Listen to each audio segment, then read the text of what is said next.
Today we are going to talk about Princess's Alaska 2024 offerings and everything to do with that, a lot to talk about. We're going to talk about a warning that I want you to have regarding Royal Caribbean's gift certificates, Holland America's gift cards, as well as some other information coming from Royal Caribbean that's really interesting. Like, what do you do when they oversell a cruise? And so I'll tell you our experience with that. So let's go ahead and get started.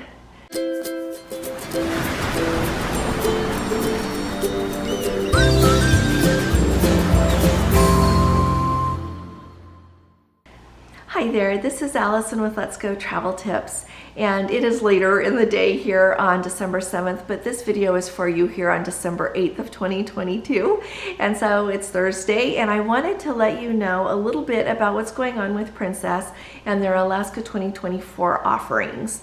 Now, in addition to letting you know what some of the cruises are, as I tell you the highlights, which I really think that they are offering some amazing itineraries for next year, well, I should say 2024, Princess is known for Alaska. Princess and Holland America are like the cruise lines that you have to definitely go to Alaska on. The information that I have gotten lately and the things that I have seen about Celebrity is breaking into that game. They're trying really hard. I think that they are going to, they're trying to become a major player there. It'll be fun to see how that pans out, but surely their experience on this ship is going to be second to none. I'm just throwing that out there. But for today, with Princess, they have just announced, as you know, this week, their 2024 Alaska cruises. And so I just wanted to let you know, and this I think is kind of fun. They've got a 4-day Alaska sampler for people that just either you're short on time or you want to just see a little bit of Alaska and see what you think. And if you want to go for a longer amount of time, they've got that. And so it is indeed called the 4-day Alaska Sampler, and it's round trip out of, well, it's not round trip, sorry. It leaves from Seattle, it returns to Vancouver, and the stop that you stop at in Alaska is Ketchikan.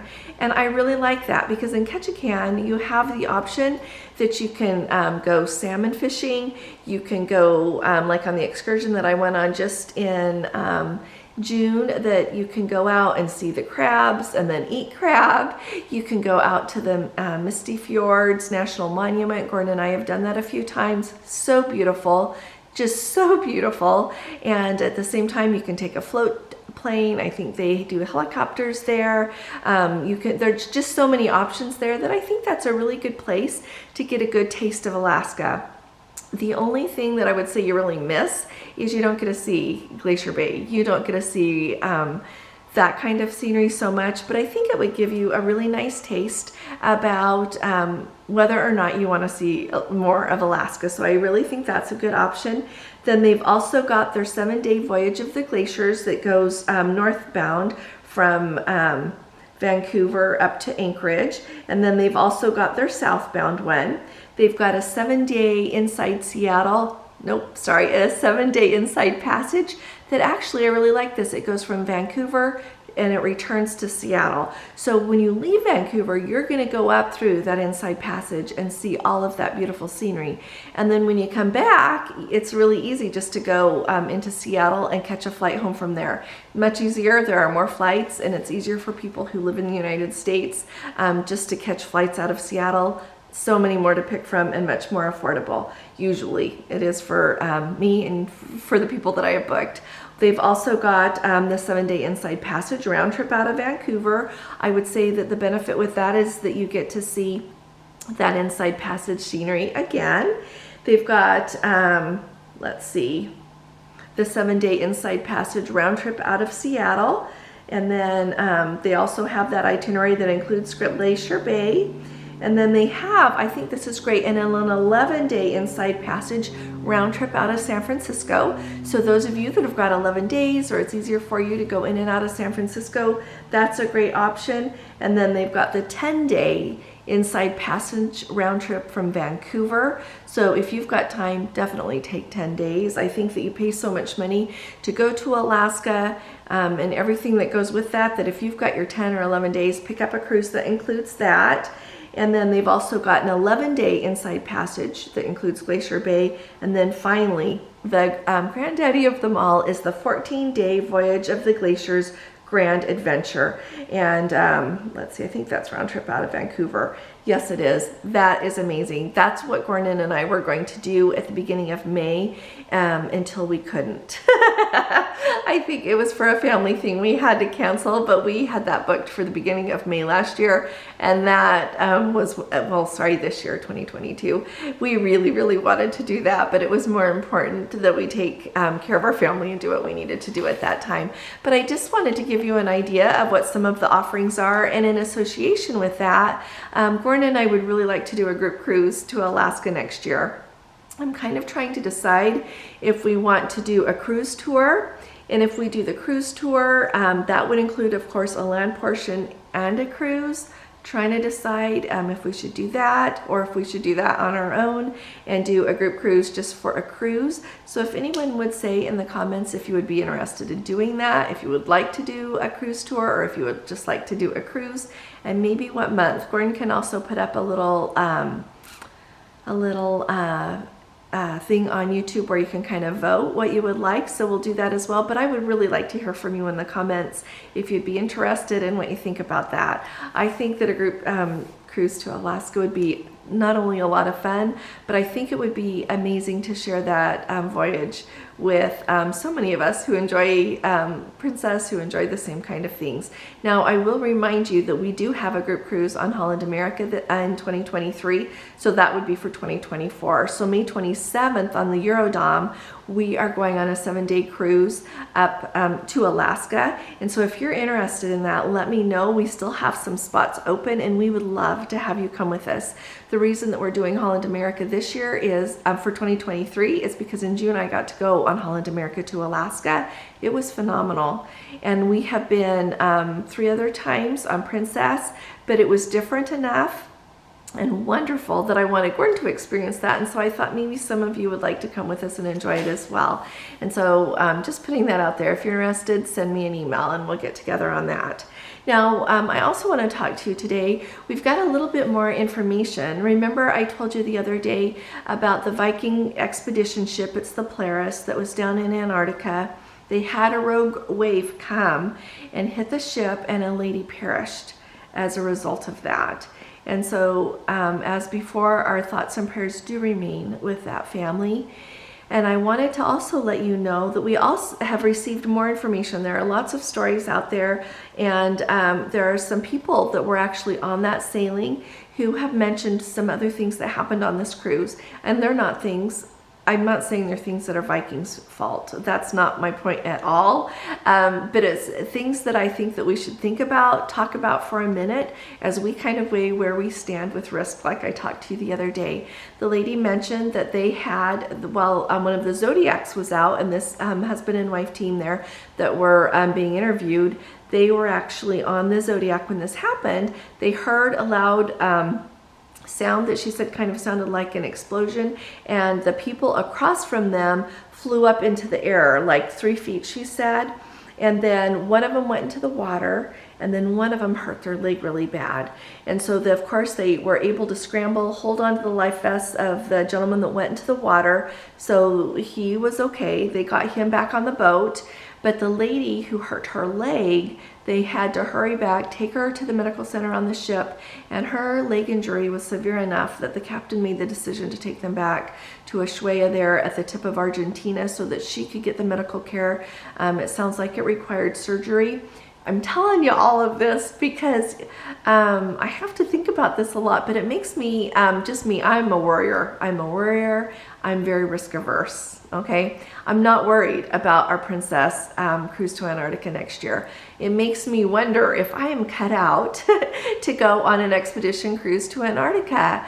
I know that these things have happened. I want to say it was a couple of months ago, they had another trouble with a Zodiac. I don't remember which cruise line it was, but 2 people perished. When you go into the water there, the water is so cold that you have to get out of the water pretty quick. And so I don't know the details of that, but people did perish there. And so tell me what you think. Does this make you guys worry more, or no, not really? I value your opinion, and I would really like to hear from you in the comments. And I also wanted to make you aware of it so that you can kind of weigh out what where you stand if you're thinking of doing anything like this. At the same time, I look at these amazing voyages. Atlas Cruise Lines, they still have openings, you guys.